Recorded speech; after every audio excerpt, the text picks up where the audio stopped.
ફણસ ખાવાના ફાયદા ઘણા બધા છે. ફણસમાં ઘણા બધા કોમ્પોનન્ટ્સ એવા છે કે જે આપણને રોજિંદા ખોરાકમાંથી મળતા નથી. ફણસ ખાવાથી તમને જીઆઈ ઇન્ડેક્સ લો હોવાથી ગ્લુકોઝ હાઈ થતું નથી, પરંતુ જેનો ગ્લુકોઝ હાઈ હોય એણે ભૂખ્યા પેટે ફણસ ખાઈ શકાય, જમ્યાની સાથે કે તે જમ્યા પછી ન ખાઈ શકાય. ફણસ ખાવા માટે થઈને તમે કોઈ પણ દિવસે સવારે સાંજે ગમે ત્યારે ખાઈ શકો છો. ઉનાળામાં એના ફળ આવતા હોય. પાકેલું ફણસ ખાવાથી B12ના ઘણા બધા કોમ્પોનન્ટ્સ એમાંથી મળી રહે છે.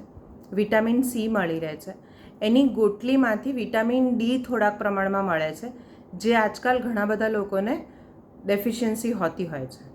હવે ફણસ કોણે ન ખાવું? ફણસ આમ તો સામાન્ય રીતે બધા જ ખાઈ શકે, પણ કોણે ન ખાવું તે વિચારવા જેવું છે. કે જે માતાઓ બાળકને ધવરાવતી હોય તેમણે જરા વિચારીને અથવા ઓછી માત્રામાં ખાવું.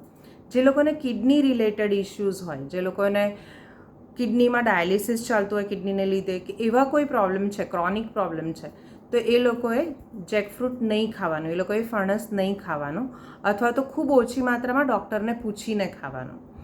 કેટલાક એવા ડિસીઝીસ છે કે જેમાં ફણસ ખાવાથી ફાયદો થાય છે, જેમ કે ટાઈપ 2 ડાયાબિટીસ. તો ટાઈપ 2 ડાયાબિટીસમાં તમે ભૂખ્યા પેટે સવારના નાસ્તામાં 4 થી 5 પેશી રોજે રેગ્યુલરલી ખાઓ છો તો તમારું પેનક્રિયાઝ રિપેર થવાની શક્યતાઓ વધી જાય છે. પેનક્રિયાઝમાં જીઆઈ ઇન્ડેક્સ ઓછો હોવાથી પેનક્રિયાઝમાં એના ઇન્સ્યુલિનમાં વધારો થાય છે. એના કારણે તમને પેનક્રિયાઝમાં સુધારો થઈ શકે છે. Thank you.